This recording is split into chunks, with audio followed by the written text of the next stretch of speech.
Dans un contexte politique où la loyauté devient suspecte et la constance un défaut, une figure émerge avec une constance désarmante, El Hadj Cellou Dalein Diallo. Cet article signé par Souleymane Souza Konaté revient sur le parcours singulier de l'homme politique, régulièrement pris pour cible par tous les régimes successifs, et décrit comment sa stature, loin de s'éroder, devient un véritable tremplin pour des élites en quête d'ascension. Cellou Dalein Diallo, l'homme à abattre de tous les régimes, le tremplin pour des élites corrompues et Versailles. Lorsque le génie apparaît en public, on le reconnaît à cette marque, tous les seaux se lèvent contre lui, professe-t-on. On pourrait ajouter qu'un homme politique aussi populaire que Cellou Dalein Diallo, doté d'une majorité écrasante, ne peut espérer de répit ni attendre de la clémence. Car malgré lui, il est un obstacle infranchissable pour tous les prétendants au pouvoir et une menace sérieuse pour l'ordre établi. Il est envié et jalousé par les uns, craint et redouté par les autres.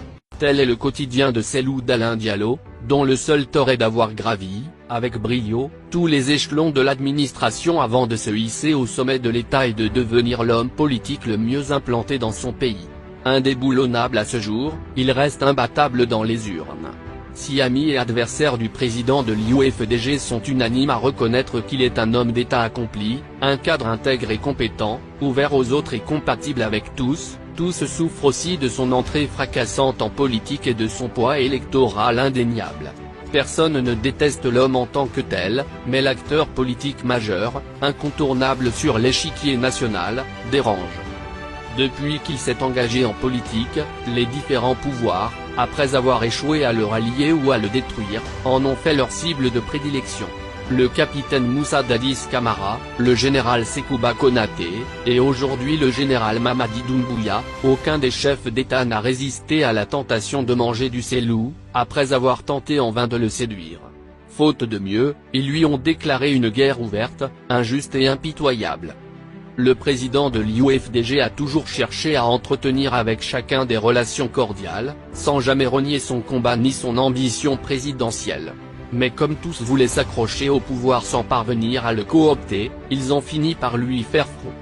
Si le général Sekouba Konaté a fini par céder son fauteuil, il n'a toutefois pas permis à Cellou Dalein Diallo de lui succéder, en le privant d'une victoire acquise à l'avance, refusant de s'incliner devant le verdict implacable des urnes. Si les chefs d'État sont en première ligne pour contrarier le destin présidentiel inéluctable du président de l'UFDG, les politiques, de tous bords, ne lui font pas de cadeau non plus. Beaucoup préfèrent pactiser avec le diable plutôt que de voir Cellou Dalein Diallo à la tête du pays.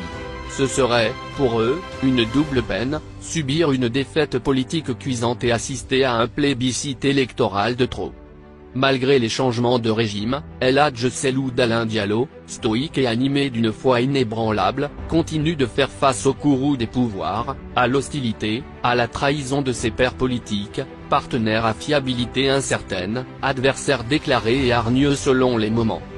Et comme, malgré tout, il n'a pas la rancune tenace, n'aspire pas à des revanches, et se convainc que chacun est perfectible et mérite plusieurs chances, il garde la main tendue et la porte ouverte. Une culture du pardon et une attitude d'indulgence que beaucoup assimilent à de la complaisance politique, voire à de la naïveté. En tout cas, la suprématie de son parti et sa grandeur d'âme font de l'UFDG un rempart sûr pour les politiques et les élites tombées en disgrâce ou en perte de vitesse. Et de lui, un véritable tremplin. Grâce à Cellou et à l'UFDG, beaucoup dans l'élite ont trouvé leur bonheur et accédé à des fonctions inespérées, et le plus souvent imméritées.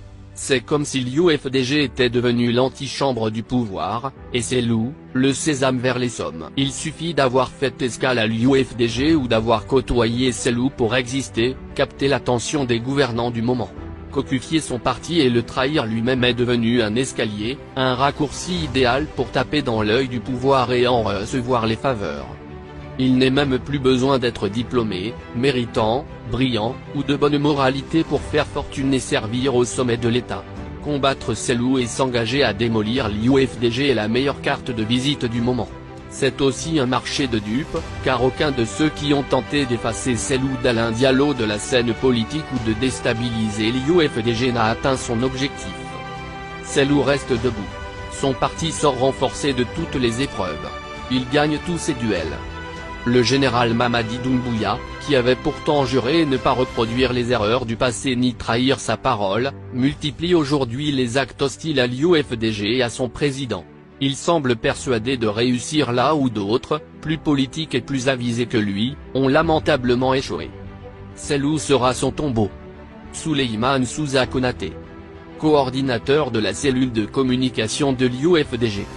Président de la commission communication de la NAD. Guinée GMT. Source, Vision Guinée.